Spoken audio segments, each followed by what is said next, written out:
तो चलिए आज के इस वीडियो में जो है हम लोग खान सर का टेस्ट देखने वाले हैं और ये खान सर का टेस्ट जो है हम लोग चौथा को देखेंगे और ये अंतिम समय में आपका रामबाण साबित होगा।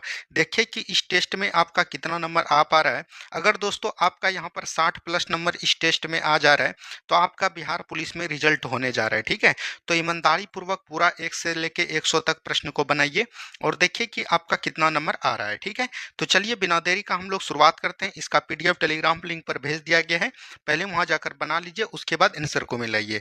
तो पहला क्वेश्चन यहाँ पर दिया गया है। पहला क्वेश्चन यहाँ पर है, सामाजिक असमानता का एक महत्वपूर्ण रूप कौन सा है।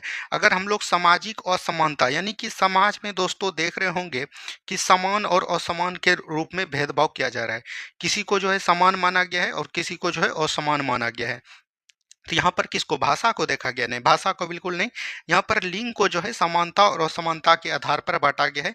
जैसे देख रहे होंगे एक आपका पुरुष रहता है, ठीक है, और एक आपका महिला रहता है। दोनों में दोस्तों याद रखनी है कई ज्यादा भेदभाव किए जाते हैं। तो यही पर यहाँ पर पूछा गया कि सामाजिक में जो है असमानता का एक महत्वपूर्ण रूप कौन सा है, तो वो हो जाएगा आपका लिंग हो जाएगा। ठीक है, जैसे आप देखते होंगे इसका कई सारा उदाहरण है। जैसे देख रहे होंगे कई जो है कार्यस्थल पर, क्या बोलेंगे, कार्यस्थल पर दोस्तों याद रखनी है वेतन में अंतर करता है। ठीक है, वेतन में अंतर, लेकिन अनुच्छेद 39 को पढ़िएगा तो यहाँ पर बोला जाता है समान कार्य के लिए समान वेतन, लेकिन यहाँ पर सामाजिक में इस तरह होता है। ठीक है, ये चीज ध्यान दीजिएगा। ऐसे कोई मान के चलिए कि घरेलू कार्य है दोस्तों, तो घरेलू कार्यों में भी याद रखनी है असमान वितरण देखने को मिलता है पुरुष और महिला में। तो यहाँ पर से सबसे महत्वपूर्ण क्या हो जाएगा, लिंग हो जाएगा। चलिए इसी तरह के क्वेश्चन आपको डायरेक्ट बिहार पुलिस में मिलेगा। मान के चलिए कि आप डायरेक्ट एग्जाम हॉल में पेपर दे रहे हैं। नेक्स्ट क्वेश्चन यहाँ पर है, बिहार में संघीय शासन व्यवस्था की विशेषता क्या है। अगर हम लोग भारत में संघीय शासन व्यवस्था की विशेषता की बात करेंगे तो केवल एक ही स्तर की सरकार है, शक्तियों का एकमात्र से केंद्र सरकार है, दो या अधिक राज्यों की सरकार है। तो राइट आंसर हो जाएगा ऑप्शन नंबर सी, यहाँ पर क्या हो जाएगा, दो या अधिक स्तरों की सरकार है। ठीक है, एक देखते होंगे आप लोग केंद्र में होता है, केंद्र में जो है आपका सरकार कौन बनाता है, तो याद रखनी है संसद बनाती है। ठीक है, और वहीं पर अगर राज्य में बात करेंगे तो राज्य में दोस्तों कौन बनाती है सरकार, तो याद रखनी है ये आपका विधानमंडल बनाता है। कौन बनाता है, विधानमंडल। अगर न्यायपालिका की बात करेंगे तो आपका जो है केंद्र में कौन होता है, सुप्रीम कोर्ट होता है, और राज्य में कौन होता है, हाई कोर्ट होता है। ठीक है, तो राइट आंसर क्या हो जाएंगे, ऑप्शन नंबर सी हो जाएंगे। चलिए आगे की प्रश्न की बात करेंगे। नेक्स्ट क्वेश्चन, संघ सूची और कानून, संघ सूची पर कानून बनाने का अधिकार किसके पास है। अगर हम लोग संघ सूची की बात करेंगे, देखिए तीन प्रकार का सूची होता है दोस्तों। एक होता है आपका संघ सूची, ठीक है, उसके बाद एक आपका होता है याद रखनी है राज्य सूची, और एक आपका तीसरा होता है याद रखनी है समवर्ती सूची। क्या होता है, समवर्ती सूची होता है। ठीक है, अगर हम लोग यहाँ पर बात करेंगे इसकी चर्चा कहाँ पर किया गया है, तो 7वीं अनुसूची में कहा गया है। कहाँ पर, 7वीं अनुसूची में जो है सूची के बारे में वर्णन किया गया है। वहीं पर हम लोग बात करेंगे संघ सूची पर कानून कौन बनाएगा, केंद्र सरकार बनाएगा। कौन बनाएगा, केंद्र सरकार बनाएंगे। ठीक है, अगर वहीं पर बात करेगा राज्य सूची पर कौन बनाएगा, तो राज्य सरकार बनाएगा। कौन बनाएगा, राज्य सरकार बनाएगा। और वहीं पर समवर्ती सूची पर दोनों बनाएगा। ठीक है, केंद्र और राज्य दोनों बनाएगा। तो यहाँ पर वही पूछ रहा है संघ सूची पर कौन बनाएगा, तो केंद्र सरकार बनाएगा। Right answer option number C हो जाएंगे। ठीक है, चलिए नेक्स्ट क्वेश्चन है, केंद्र और राज्य दोनों के लिए महत्व रखने वाली विषयों पर कौन सी सूची बनाएगा, तो केंद्र और राज्य दोनों को इस पर बनता है समवर्ती सूची पर। तो right answer option number C. और समवर्ती सूची का जो है प्रावधान कहाँ से लिया गया है, किस देश से, तो याद रखनी है ऑस्ट्रेलिया से लिया गया है। कहाँ से लिया गया है दोस्तों, ऑस्ट्रेलिया के संविधान से लिया गया है। चलिए आगे की बात करेंगे। नेक्स्ट क्वेश्चन यहाँ पर है, नेक्स्ट क्वेश्चन को ध्यान से देखिए, निम्नलिखित में से भारत के किस राज्य को विशेष दर्जा प्राप्त है। देखिए पहले अगर बात करेंगे तो 370 जब तक नहीं हटा था दोस्तों, तब जो है जम्मू कश्मीर को जो है विशेष राज्य का दर्जा दिया जाता था। किसको दोस्तों, जम्मू कश्मीर को। लेकिन याद रखनी है 2019 के बाद जो है इसको जो है विशेष राज्य दर्जा से हटा दिया गया है। और अभी अगर देखिएगा तो ये नागालैंड हो जाएगा। नागालैंड के बाद याद रखनी है असम हो जाएगा। असम के बाद याद रखनी है आपका आंध्र प्रदेश हो जाएगा। आंध्र प्रदेश के बाद याद रखनी है मणिपुर हो जाएगा। और मणिपुर के बाद याद रखनी है सिक्किम हो जाएगा। ये ऐसे इतने राज्य हैं भारत में जिसको कि विशेष दर्जा प्राप्त है। ये सभी एकदम स्टेट का नाम याद रखिएगा, हो सकता है एग्जाम में आपको कोई भी दे दे। चलिए नेक्स्ट क्वेश्चन है भारतीय प्रशासनिक व्यवस्था कैसी है। तो भारतीय प्रशासनिक व्यवस्था की बात करेंगे तो भारतीय प्रशासनिक व्यवस्था दोस्तों यहाँ पर कैसी है, भारत में ये चीज पूछा गया। तो ये एक प्रकार का बोल सकती हैं एकहरी है। क्या है दोस्तों, एकहरी है। अगर बात करेगा भारतीय प्रशासनिक तो राज्य में दोस्तों कोई भी पदाधिकारी अगर चयनित होता है, याद रखनी है, पदाधिकारी अगर चयनित होता है केंद्र सरकार के द्वारा तो वहां पर दोस्तों राज्य में दोस्तों ये क्या करता है, प्रशासनिक व्यवस्था को देखता है। लेकिन राज्य सरकार को दोस्तों ये नहीं है कि इसको हटा देगा, पदमुक्त कर देगा या तो इसका जो है अनुशासनात्मक कार्रवाई कर देगा, ऐसा जो है किसी को जो है राज्य को अधिकार नहीं है। इसीलिए जो है एकड़ी यहाँ पर प्रशासनिक व्यवस्था देखी गई है। चलिए नेक्स्ट क्वेश्चन की बात करेंगे। नेक्स्ट क्वेश्चन है भारतीय संविधान में सैनिक शासन का उल्लेख किस अनुच्छेद में किया गया है। तो कई बार बताया हमने, अनुच्छेद यहाँ पर 33 हो जाएगा। अनुच्छेद 352 की बात करेंगे तो यहाँ पर क्या हो जाएगा, राष्ट्रीय आपात के बारे में बताया गया। क्या बोलेंगे, राष्ट्रीय आपात। 356 में दोस्तों क्या है, राष्ट्रपति शासन है। क्या बोलेंगे, राष्ट्रपति शासन है। ठीक है। और अगर बात करेंगे 360 में क्या है, वित्तीय आपात है। लेकिन ध्यान दीजिएगा अभी तक जो है 360 अनुच्छेद का कभी भी इस्तेमाल नहीं किया गया है, क्योंकि याद रखनी है वित्तीय आपात अभी तक एक भी बार भारत में नहीं लिया गया है। अगर हम लोग बात करेंगे 33 में जो है, याद रखनी है इसमें जो है प्रेस एवं सैन्य का जो है अल्पीकरण के बारे में बात किया गया है। और ये एक प्रकार का क्या हो जाता है, मूल अधिकार हो जाता है। क्या बोलेंगे, मूल अधिकार का हो जाता है। ठीक है, ये चीज ध्यान दीजिएगा। चलिए नेक्स्ट क्वेश्चन की बात करेंगे। भारतीय संविधान के देश की विरासत और गांधीवादी मूल्यों का महत्व देते हुए स्थानीय स्वशासन को किस अनुच्छेद में, स्थानीय स्वशासन मतलब हुआ दोस्तों पंचायत, और पंचायत को दोस्तों कहां पर रखा है, याद रखनी है अनुच्छेद 40 हो जाएगा। अगर हम लोग बात करेंगे ये एक प्रकार का क्या है, राज्य के नीति निर्देशक सिद्धांत है। क्या बोलेंगे, राज्य के नीति निर्देशक सिद्धांत है। और राज्य के नीति निर्देशक सिद्धांत की चर्चा दोस्तों भारतीय संविधान के किस भाग में किया गया है, तो भाग 4 में किया गया है। अनुच्छेद की बात करेंगे तो ये 36 से लेके 51 तक अनुच्छेद का प्रावधान किया गया है। आपके एग्जाम में काफी बार यहाँ से क्वेश्चन पूछे गए हैं। तो अनुच्छेद 36 में देखिए क्या है, डीपीएसपी राज्य की परिभाषा है। 37 में है, याद रखनी है, अगर राज्य के नीति निर्देशक सिद्धांत जो है न्यायालय में वादयोग नहीं होगा। 38 में लोक कल्याणकारी के बारे में है। 39 में समान कार्य के लिए समान वेतन। 40 में है ग्राम पंचायत का गठन संगठन। 41 में है कुछ दशा में सरकारी सेवा। 42 में है, याद रखनी है, न्याय संगत बहदियां या इसी में बोला जाता है प्रस्तुति संहिता। 43 में दोस्तों हो जाता है कुटीर उद्योगों को बढ़ावा देना। 44 में है समान सिविल संहिता। 45 में है, याद रखनी है, 6 से कम वर्ष के जो है शिक्षा देना माता पिता का अधिकार होगा। 46 में है एससी एसटी का प्रबंधन। 47 में जो हो जाएगा पोषण स्तर को बढ़ावा देना। 48 में हो जाएगा कृषि एवं पशुपालन। 48 के क में हो जाएगा, याद रखनी है, पर्यावरण एवं वन जीवों का संरक्षण। 49 में हो जाएगा राष्ट्रीय स्मारक का संरक्षण। और 50 में हो जाएगा कार्यपालिका न्यायपालिका का पृथकीकरण। 51 में हो जाएगा, याद रखनी है, विदेशी शांति एवं अंतर्राष्ट्रीय समझौता। तो ये सभी आर्टिकल को एकदम आपको होट में रहना चाहिए और अभी तक आपका हो भी गया होगा। चलिए नेक्स्ट क्वेश्चन की बात करेंगे। पंचायती राज व्यवस्था का 3 स्तरीय ढांचा किस पर आधारित है। अगर हम लोग बात करेंगे पंचायती राज व्यवस्था का 3 स्तरीय, जैसे बोल सकते हैं एक आपका होता है पंचायत लेवल पे ग्राम पंचायत होता है, ठीक है, गांव लेवल पे। उसके बाद जो है एक आपका ब्लॉक स्तर होता है। और ब्लॉक स्तर पे अगर हम लोग बात करेंगे तो क्या होता है दोस्तों, पंचायत समिति होता है। क्या होता है, पंचायत समिति होता है।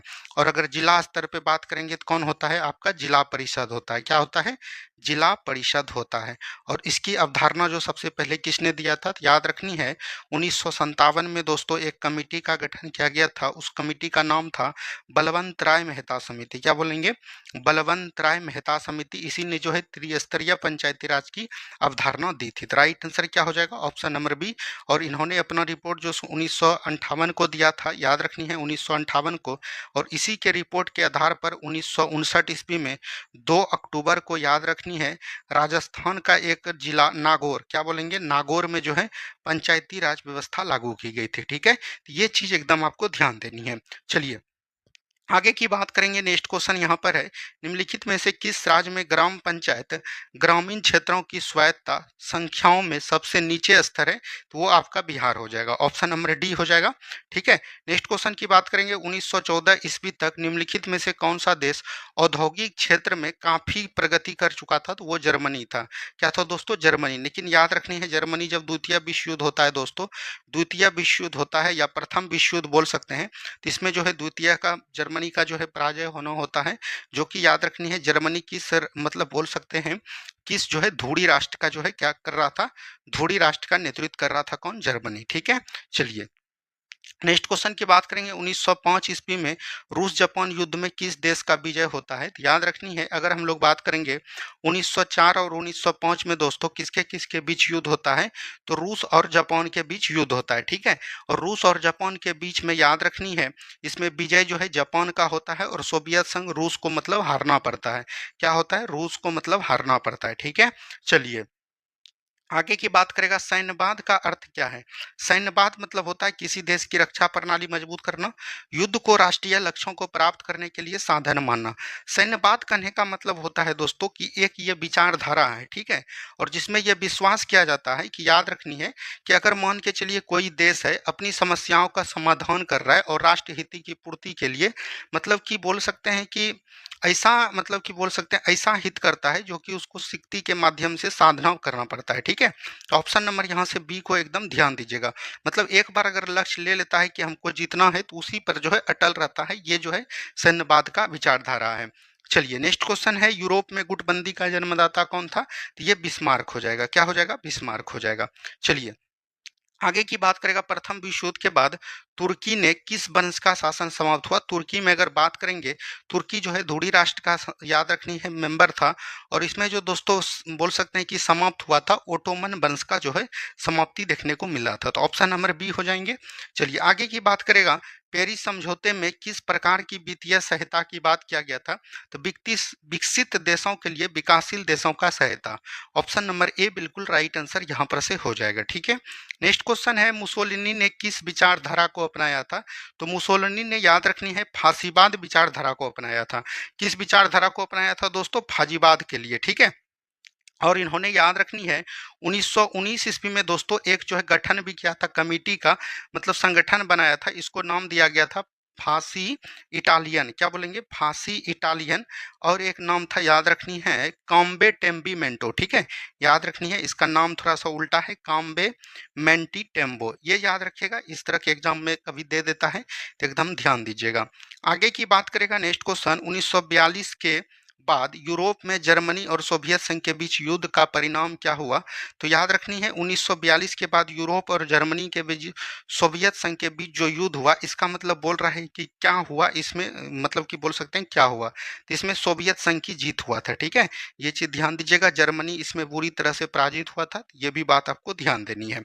चलिए नेक्स्ट क्वेश्चन है, द्वितीय विश्व युद्ध के बाद विश्व शांति बनाए रखने के लिए किस संस्थापना किया गया था, किस संस्था का। तो यूरोपीय संघ का स्थापना किया गया था। तो ऑप्शन यूरोपीय संघ नहीं दोस्तों, संयुक्त राष्ट्र संघ। ठीक है, तो ऑप्शन नंबर सी बिल्कुल राइट आंसर यहाँ पर से कर लीजिएगा। अगर हम लोग द्वितीय विश्व युद्ध की बात करेंगे तो ये कब से कब तक चला था दोस्तों, 1939 से लेके 45 तक चला था। और इसका तत्कालीन कारण अगर आपके एग्जाम में कई बार पूछा गया है तो याद रखनी है, जर्मनी ने जो दोस्तों याद रखनी है पोलैंड पर आक्रमण कर दिया था।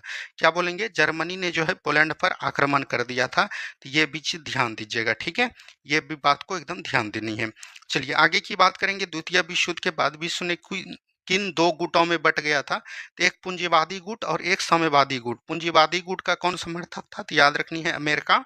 और अगर हम लोग बात करेंगे साम्यवादी गुट का गठन कौन किया था, तो याद रखनी है यूएसएसआर, जिसको हम लोग सोवियत संघ के नाम से जानते हैं। ठीक है, लेकिन एक तीसरा इसको बोला गया प्राथमिक दुनिया पूंजीवादी को, और साम्यवादी को बोला गया दूसरी दुनिया। लेकिन जब भारत आजाद हुआ दोस्तों 1947 में, तब जो है एक तीसरी दुनिया का खेमा तैयार किया गया, जिसका नाम दिया गया है नाम, जिसको हम लोग गुट निरपेक्ष के नाम से जानते हैं। इसका गठन 1960 में किया गया था। ठीक है, ये भी बात को ध्यान दीजिएगा। और एग्जाम में दोस्तों इसी तरह के प्रश्न पूछे जाते हैं। ठीक है, वो जो आप हल्का हल्का प्रश्न देख के जाइएगा, उससे सवाल आपका नहीं आएगा, इस तरह के सवाल आएंगे।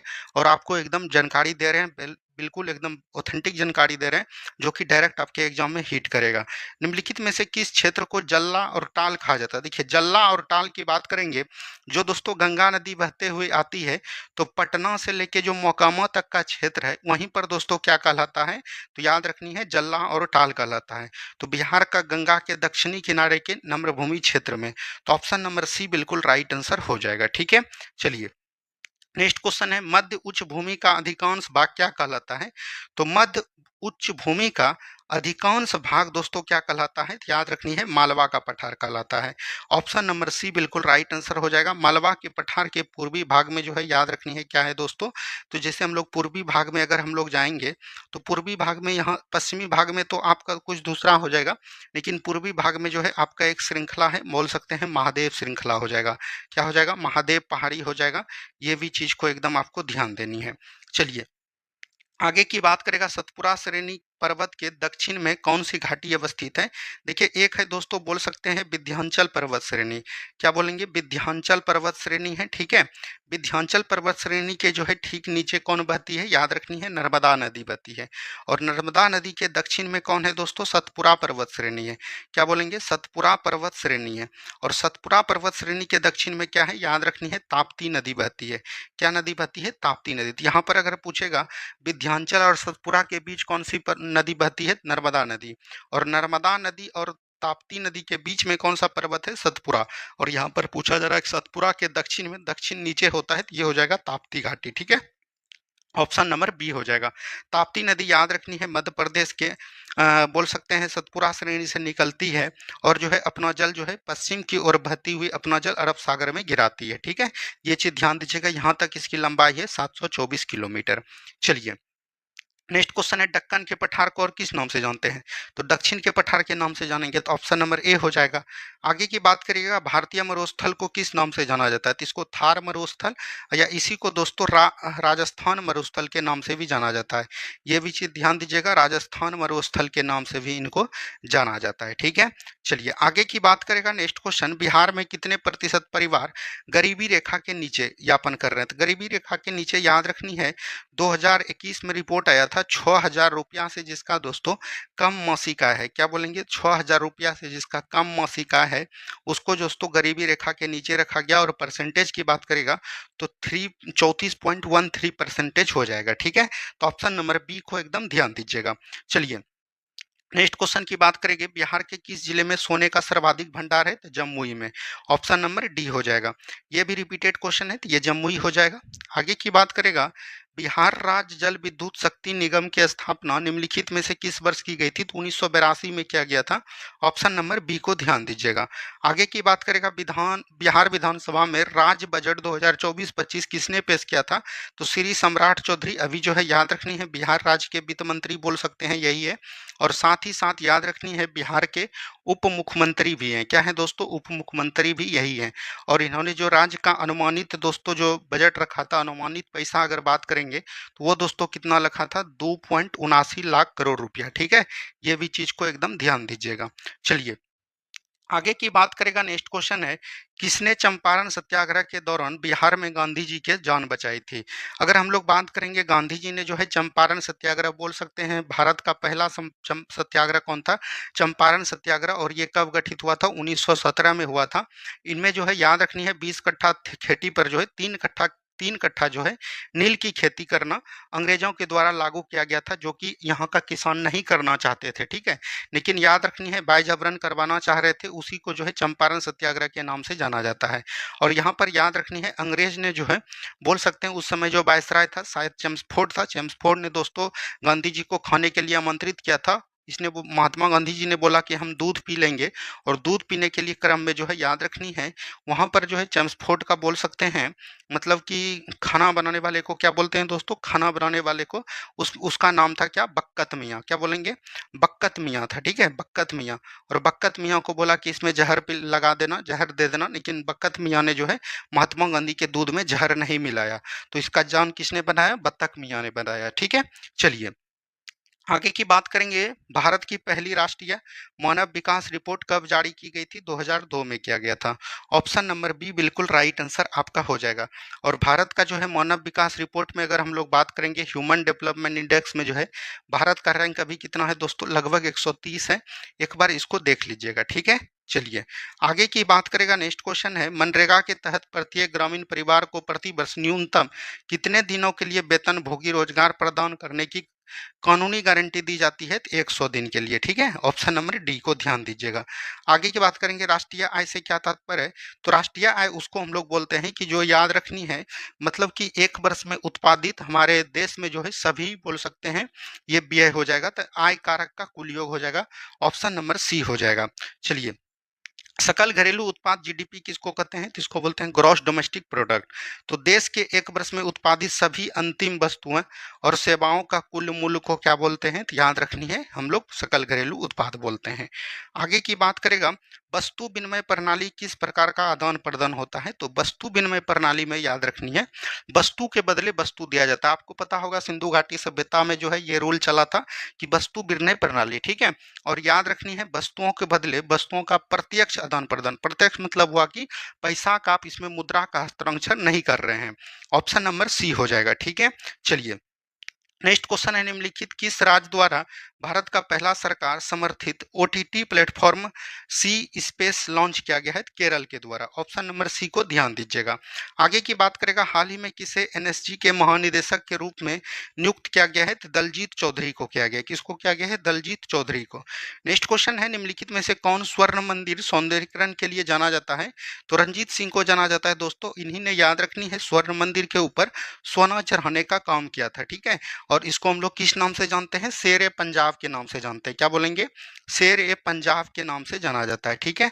चलिए, आगे की बात करेगा नेक्स्ट क्वेश्चन, पद्म भूषण पुरस्कार विजेता कमुदनी लखिया निम्नलिखित में से किस नृत्य शैली से संबंधित है। कथक। और कथक कहाँ का हो जाएगा दोस्तों, उत्तर प्रदेश का हो जाएगा। ओडिसी दोस्तों कहाँ का हो जाएगा, उड़ीसा का हो जाएगा। मणिपुरी दोस्तों कहाँ का हो जाएगा, मणिपुर का हो जाएगा। भरतनाट्यम आपका कहाँ पर हो जाएगा दोस्तों, तमिलनाडु का हो जाएगा, ठीक है। एक याद रखनी है कथकली। क्या बोलेंगे, कथकली। और एक आपको याद रखनी है मोहिनी अट्टम। क्या बोलेंगे, मोहिनी अट्टम, ठीक है। ये दोनों कहाँ का हो जाएगा दोस्तों, केरल का हो जाएगा। और एक आपको याद ही रख लीजिए जिसको हम लोग बोलते हैं सत्रिया। तो अगर बात करेगा नृत्य कितने हैं, 8 है दोस्तों। सत्रिया कहाँ का है, असम का है। तो काउंटिंग कर लीजिए, यहाँ पर 4 हो गया, 2 6 हो गया, 1 7 हो गया। एक और दोस्तों कौन भूला जा रहा है उसको भी ध्यान दीजिएगा, हाँ कुचिपुड़ी। क्या बोलेंगे, कुचिपुड़ी। कुचिपुड़ी कहाँ का होगा जाएगा दोस्तों, आंध्र प्रदेश का। तो यही दोस्तों याद रखनी है क्या है आपका 8 शास्त्रीय नृत्य है। चलिए, नेक्स्ट क्वेश्चन की बात करेंगे, राष्ट्रीय सिविल सेवा दिवस कब मनाते हैं, तो 21 अप्रैल को मनाते हैं। कॉर्नवालिस ने जो है इसका गठन किया था। तो ऑप्शन नंबर ए हो जाएगा। नेक्स्ट क्वेश्चन की बात करेगा, Naik a heroic tale of resilience and the fight for the speech पुस्तक किसने लिखा था, सलमान रुश्दी के द्वारा लिखा गया है। ऑप्शन नंबर ए हो जाएगा। नेक्स्ट क्वेश्चन है, ओडिशा के वर्तमान मुख्यमंत्री कौन हो जाएंगे, तो मोहन चरण मांझी हो जाएंगे। और पहले कौन थे दोस्तों, तो याद रखनी है नवीन पटनायक थे। ममता बनर्जी याद रखनी है वेस्ट बंगाल के मुख्यमंत्री हैं। और चंद्रबाबू नायडू याद रखनी है आंध्र प्रदेश के मुख्यमंत्री हैं, ठीक है। चलिए, नेक्स्ट क्वेश्चन, सत्रिया किस, अभी तुरंत हमने बताया असम का हो जाएगा। ऑप्शन नंबर बी हो जाएंगे। नेक्स्ट क्वेश्चन की बात करेगा, हाल ही में भारत के किस राज्य में चिंचोली वन्यजीव अभ्यारण्य के ढोल पाए गए। ढोल होगा यहाँ पर दोस्तों, ये महाराष्ट्र में पाया गया, महाराष्ट्र में है। याद रखनी है चिंचोली वन्यजीव अभ्यारण्य, ठीक है। इसको भी ध्यान दीजिएगा। आगे की बात करेंगे हम लोग, नेक्स्ट क्वेश्चन यहाँ पर दिया गया है, 2025 में G20 शिखर सम्मेलन की मेजबानी कौन सा देश करेगा। तो G20 की बात करेगा 2025 में दोस्तों मेजबानी करेगा, नवंबर माह में किया जाएगा। और याद रखनी है इसका मेजबानी कौन करेगा, जोहान्सबर्ग करेगा। कौन करेगा दोस्तों, जोहान्सबर्ग करेगा। और जोहान्सबर्ग कहाँ पर है दोस्तों, तो याद रखनी है दक्षिण अफ्रीका। तो right answer option number B हो जाएगा, ठीक है। चलिए, नेक्स्ट क्वेश्चन है, 2025 का सबसे ज्यादा जीडीपी करने वाला भारत का राज्य कौन हो जाएगा, तो ये महाराष्ट्र हो जाएगा। ऑप्शन नंबर ए हो जाएंगे। आगे की बात करेगा, नेक्स्ट क्वेश्चन है, भारतीय संविधान की 75वीं वर्षगांठ मनाने के लिए घोषित अभियान का नाम क्या है। हमारा संविधान हमारा स्वाभिमान। याद रखनी है 26 नवंबर को दोस्तों 2024 को याद रखनी है संविधान का कितना वर्ष पूरा हो गया, 75 वर्ष पूरा हो गया, ठीक है। ये भी चीज ध्यान दीजिएगा। संविधान बोल सकते हैं, भारतीय संविधान कब स्टार्ट हुआ था दोस्तों, 26 नवंबर 1949 को हम लोग भारतीय संविधान दिवस के रूप में मनाते हैं, ठीक है। चलिए, नेक्स्ट क्वेश्चन है, भारत की भाषाई विरासत को जश्न मनाने के लिए प्रवासी परिचय 2024 का उद्घाटन कहां पर हुआ, तो याद रखनी है रियाद में हुआ। आगे की बात करेगा, उबर ने मीटो विमेन महिला विशेष व्हाइट टैक्सी सेवा किस शहर में शुरू किया गया है?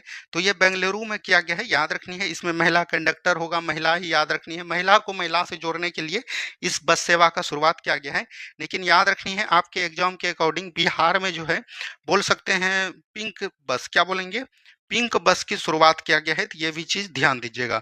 इसमें जो है महिला उसी तरह किया गया था, महिला इसमें चढ़ेगा, महिला इसमें बस रहेगा, ड्राइवर रहेगा, महिला इसमें कंडक्टर रहेगा। लेकिन अभी जो है फिलहाल इसमें क्या किया गया है दोस्तों, पुरुष को ही ड्राइवर रखा गया है। ठीक है, चलिए आगे की बात करेंगे। किस संगठन ने विश्व आर्थिक स्थिति और संभावनाएं 2025 रिपोर्ट जारी किया गया है? तो वो संयुक्त राष्ट्र के द्वारा। ठीक है, ऑप्शन नंबर ए हो जाएगा। नेक्स्ट क्वेश्चन है अणु क्या है? अणु दोस्तों एक परमाणु का एक भाग नहीं, दो या दो से अधिक परमाणु के समूह को क्या बोलते हैं? अणु कहते हैं। ठीक है, चलिए आगे की बात करेगा। एक तत्व के अणु में परमाणुओं की संख्या को क्या कहते हैं? परमाणुकता कहते हैं। ऑप्शन नंबर ए हो जाएगा।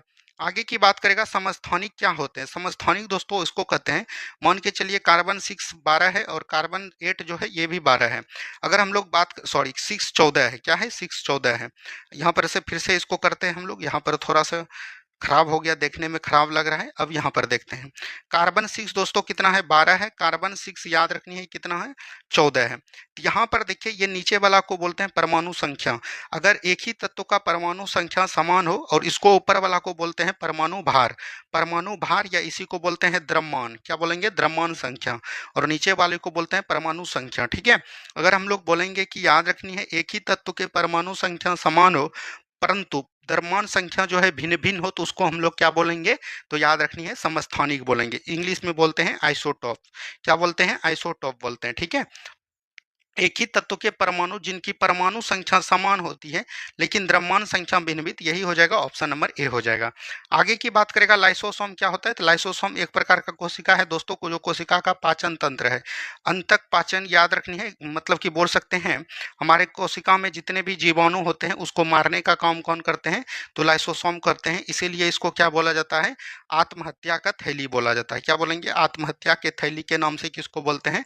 लाइसोसोम। और ये एक कोशिकांग का भी निर्माण करता है जिसको हम लोग बोलते हैं गोल्जी बॉडी। क्या बोलेंगे? गोल्जी बॉडी, हिंदी में बोला जाता है गोल्जी काय। और गोल्जी काय का क्या कार्य है दोस्तों? तो याद रखनी है गोल्जी काय का कार्य है ट्रांसपोर्ट का। क्या बोलेंगे? ट्रांसपोर्ट का कार्य है। और बोला जाता है कि कोशिका में जो है यातायात प्रबंधन किसका काम है?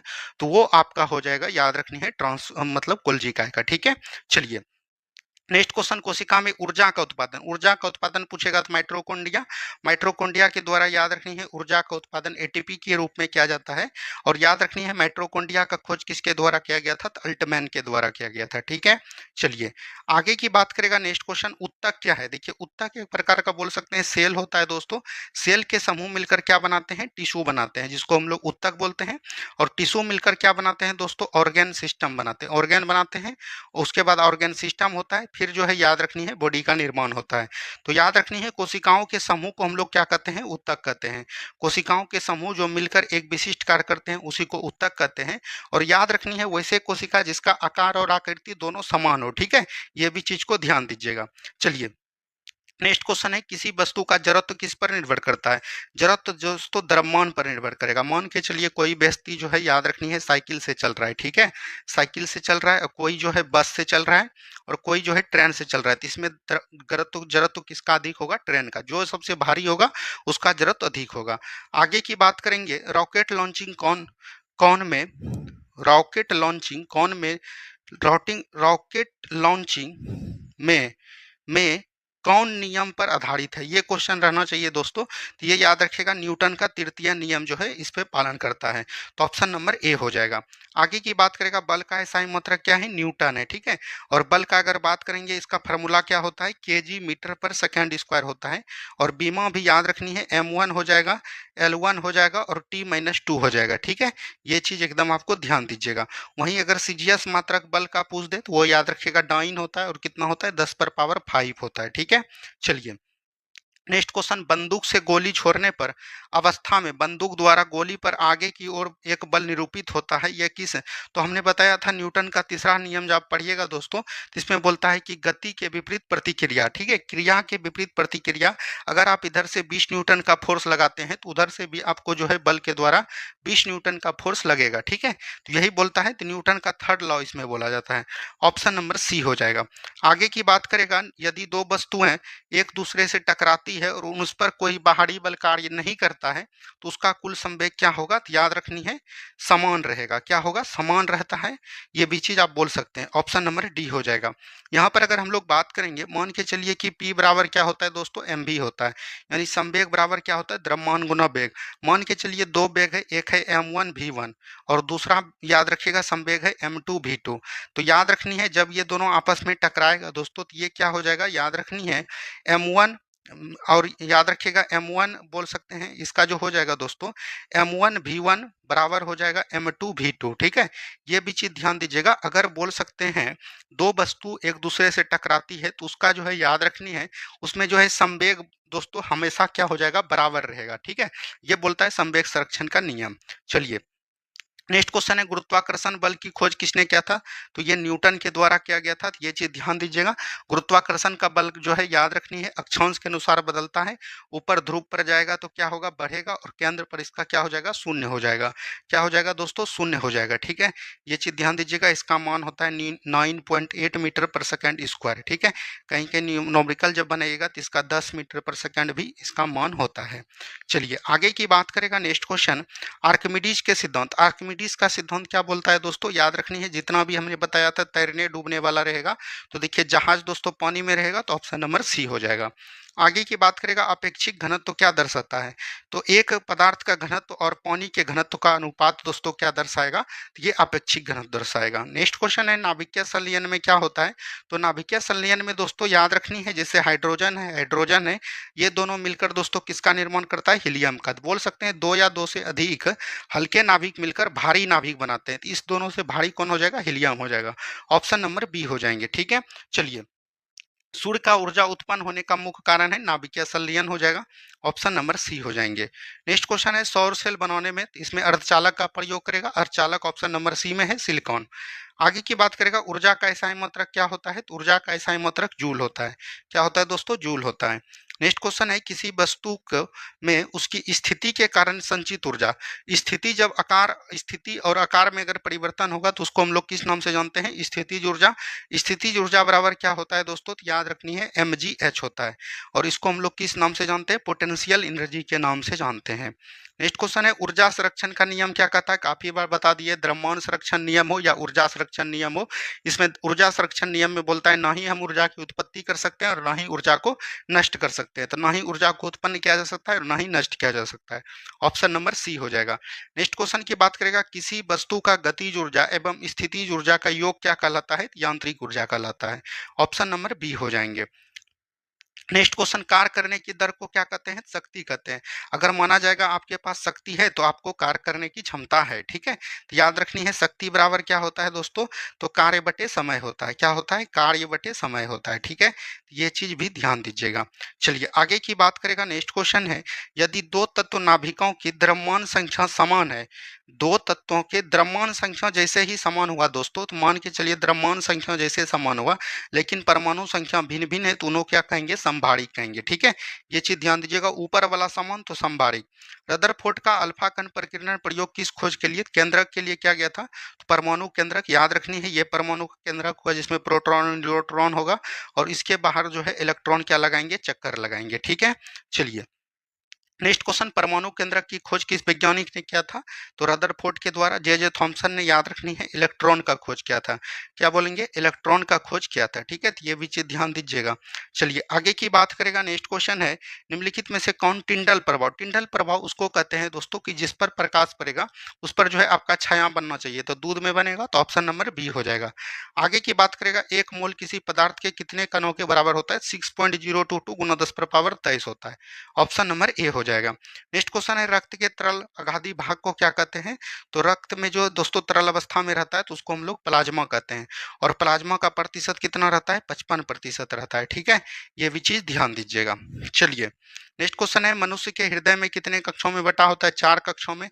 स्तनधारी के जितने भी जीव हो गए याद रखनी है, उसमें कितना पाया जाएगा? 4 कक्ष पाया जाएगा। ठीक है, याद रखनी है। उभयचर में दोस्तों कितना पाया जाएगा? 3 कक्ष पाया जाएगा। ठीक है, मछली में आपका कितना पाया जाता है? 2 कक्ष पाए जाते हैं। चलिए आगे की बात करेगा, स्त्रियों की तुलना में पुरुष अधिक बंधुता से प्रेरित होते हैं, क्योंकि याद रखनी है अगर हम लोग बात करेंगे पुरुष में क्या होता है? एक्स वाई गुणसूत्र होता है, और जिसमें एक्स एक ही गुणसूत्र रहता है तो उसको दोस्तों याद रखिएगा ये बंधुता से प्रेरित होता है। ठीक है, जिसको हम लोग कलर बाइंडनेस के नाम से जानते हैं। चलिए आगे की बात करेगा नेक्स्ट क्वेश्चन, इसको आप लोग बना लीजिएगा। देखिए 3x+2 बराबर यहाँ पर कितना दिया गया है? 68। तो यहाँ पर x प्लस वाई का मान निकालना है, तो 3 + xy बराबर 68। आप लोग फिगर बनाइएगा तो आपको पता चल जाएगा। तो 3x+2 है यहाँ पर दोस्तों, तो 3x बराबर ये कितना हो जाएगा? 66 हो जाएगा। तो x बराबर कितना आ जाएगा दोस्तों? 22 आ जाएगा। ठीक है, और यहाँ पर दिया गया है 2y-7 बराबर यहाँ पर 33 है। ठीक है, तो यहाँ पर अगर हम लोग 33 बात करेंगे तो 2y बराबर 33 में 7 जुड़ जाएगा 40, तो y बराबर आपका कितना आ गया? 20 आ गया। तो यहाँ पर जो है याद रखनी है 20 और 22 यहाँ पर निकालना है। x का मान हो जाएगा 44, 2 गुना 22 कीजिएगा, और प्लस ये हो जाएगा 60। 44 और 60 जोड़िएगा तो 104 आ जाएगा। ठीक है, जिस तरह से आपका बनाने का मन हो। देखिए ये जो है बोल सकते हैं tan a-b का फॉर्मूला है। ठीक है, और a-b को जब इस तरह में सजाइएगा a-b बराबर 45 डिग्री होगा, और इसका मान क्या हो जाएगा? 1 हो जाएगा। अब देखिए tan दोस्तों क्या है? 72 - 27 कीजिएगा, ये दोस्तों आपका 45 आ जाएगा, तो इसका मान 1 हो जाएगा। ठीक है, इसका फॉर्मूला होता है, याद रखनी है tan a - tan b, याद रखनी है tan a - tan b tan a into tan b। ठीक है, ये चीज ध्यान दीजिएगा। चलिए नेक्स्ट क्वेश्चन की बात करेंगे, एक वृत्ताकार चाप जिसकी त्रिज्या 14 सेंटीमीटर है, केंद्र पर 45 डिग्री का कोण बनाता है, त्रिज्यखंड का परिमाप परिमाप पूछेगा तो याद रखनी है 2πr गुना क्या होता है? थीटा बटे 360, और प्लस दोस्तों 2r हो जाएगा। तो यहाँ पर से बोल सकते हैं 2/22/7 हो जाएगा, गुना r 14 है, गुना 45/360 हो जाएगा दोस्तों, और गुना 2 गुना 14 हो जाएगा। इसको जब कैलकुलेट कीजिएगा देखिए आपका कितना आंसर आ रहा है। ठीक है, चलिए आगे की बात करेगा, दो वृत्त P और Q में प्रतिच्छेदित करते हैं, तो PRPS के दो वृत्त का व्यास कितना होगा? 90 डिग्री हो जाएगा। ऑप्शन नंबर बी हो जाएंगे। नेक्स्ट क्वेश्चन है, उस वृत्त का व्यास ज्ञात कीजिए जिसकी परिधि 12 सेंटीमीटर और 16 सेंटीमीटर त्रिज्या वाले दो वृत्तों की परिधि का योगफल बराबर है। तो याद रखिएगा जब इसको कीजिएगा दोस्तों तो यहाँ पर वृत्त पूछेगा, तो याद रखनी है 2πr1 हो जाएगा प्लस 2πr2 हो जाएगा। ठीक है, तो इसको दोनों को गुना कीजिएगा, तो इसका राइट आंसर अगर हम लोग बात करेंगे ये 56 आ जाएगा। आप लोग कर लीजिएगा। चलिए आगे की बात करेंगे, इसका जब दोस्तों आप निकालिएगा तो 10 निकल के आ जाएगा। इसमें कुछ नहीं करना है, सिर्फ जो है बेलन का आयतन निकालना है। और यहाँ पर अगर हम लोग बात करेंगे बेलन का आयतन कितना है? 616 लीटर है, तो इसको दोस्तों 1000 में बदल दीजिएगा तो ये सेंटीमीटर में आ जाएगा। और बराबर जो है बेलन का आयतन कर लीजिएगा, बेलन का आयतन 2πr(h) होता है। क्या होता है? 2πr² होता है। ठीक है, तो यहाँ पर कीजिएगा 2 गुना 22/7 गुना दोस्तों आर कितना है? 14 गुना 14, और गुना यहाँ पर कितना हो जाएगा? एच को निकालना है, और बराबर यहाँ पर कितना हो जाएगा? 616, याद रखनी है 100, ये गुना हो जाएगा। ठीक है, 000 हो जाएगा। तो इस तरह से 7 से 2 बार में कट जाएगा। ठीक है, तो इस तरह से आप बनाइएगा तो ये 10 आ जाएगा आपका। आगे की बात करेंगे, ताश की पत्ती की एक गड्डी में पत्ता यादृच्छिक रूप से निकाला जाता है, तो संभावना है कि वो पत्ता पौन का गुलाम एक होता है। टोटल पत्ता कितना है? 52 है, तो 1/52 हो जाएगा। चलिए नेक्स्ट क्वेश्चन है, निम्नलिखित 4 विकल्पों में से 4 दिन की चांदनी फिर अंधेरी रात मुहावरा है, तो सुख के समय बहुत थोड़े दिनों के लिए आते हैं। ठीक है, चलिए आगे की बात करेगा, सौभाग्य का यहाँ पर उल्टा करना है, दुर्भाग्य हो जाएगा। आगे की बात करेगा नेक्स्ट क्वेश्चन, जहां आसानी से पहुंचा जा सके तो उसको हम लोग क्या बोलते हैं दोस्तों? सरल बोलते हैं। ऑप्शन नंबर बी हो जाएगा। आगे की बात करेगा, राजस्थान पर बैठते ही बदल गया, यानी सिंहासन पर बैठते ही उसका मन बदल गया। आगे की बात करेंगे नेक्स्ट क्वेश्चन, अंग अंग टूटना, यानी थकावट से बदन में दर्द होना। ऑप्शन नंबर डी हो जाएगा। नेक्स्ट क्वेश्चन देखिए यहाँ पर हो जाएगा ऑप्शन नंबर ए, इंग्लिश का सवाल है, इसको आप लोग बना लीजिएगा। यहाँ पर अगर हम लोग बात करेंगे तो सी हो जाएगा दोस्तों। ऊपर की बात करेंगे तो ये आपका आपका हो जाएगा, याद रखनी है। अगर हम लोग 96 नंबर की बात करेंगे तो 96 नंबर में आपका क्या होगा दोस्तों, इसका तो ध्यान से उतर गया दोस्तों, 96 का ये बी हो जाएगा, ठीक है, ये चीज ध्यान दीजिएगा। उसके बाद हम लोग 97 की तरफ जाएंगे, 97 नंबर का आपका राइट आंसर क्या हो जाएगा, ऑप्शन नंबर सी हो जाएगा, ठीक है। 98 की बात करेंगे तो 98 का भी सी हो जाएगा, ठीक है। उसके बाद 99 की बात करेंगे तो 99 का आपका ए हो जाएगा, क्या हो जाएगा, ए हो जाएगा। और 100 की बात करेंगे तो 100 का आपका डी हो जाएगा। तो हमने आज 100 क्वेश्चन आपको बहुत ही अच्छे तरीके से करवाया। अगर आपका दोस्तों सपोर्ट रहती है, पूरा प्रैक्टिस सेट 15 हुआ है, तो हमने 4 समाप्त कर दिया और आपको 10 करवा ही देंगे, ठीक है। जिसका आगे एग्जाम है, जिसका 16 एग्जाम है, जहां तक हो पाता है देख लीजिए। और आपका जो सुबह वाला प्रैक्टिस सेट हम ला रहे हैं, अंतिम रिवीजन, उसको एकदम जरूर देखिए, वहां से दोस्तों आपके एग्जाम में डायरेक्ट क्वेश्चन टकराएंगे, ठीक है। धन्यवाद, जय हिंद जय भारत। मिलते हैं हम लोग कल सुबह वाला वीडियो में। जय हिंद जय भारत।